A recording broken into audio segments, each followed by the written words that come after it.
Palakkad കുത്തന്നൂരിൽ tanker lorry മറിഞ്ഞ് അപകടം. Kuthannur Tholannur പൂളക്കപ്പറമ്പിലാണ് lorry മറിഞ്ഞത്. പ്രദേശത്തെ ജനങ്ങൾക്ക് ജാഗ്രതാ നിർദ്ദേശം നൽകി. എറണാകുളത്ത് നിന്നും വന്ന ടാങ്കറിൽ ടോൽവിൻ എന്ന രാസവസ്തുവാണ് ഉള്ളത്.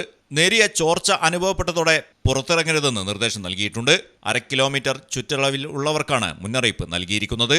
ആശങ്കപ്പെടേണ്ടതില്ല എന്ന് അഗ്നിരക്ഷാസേന അറിയിച്ചു. ടാങ്കർ നീക്കാനുള്ള നടപടി അഗ്നിരക്ഷാസേന തുടങ്ങിയിട്ടുണ്ട്. മലയാളം ടെലിവിഷൻ പാലക്കാട്.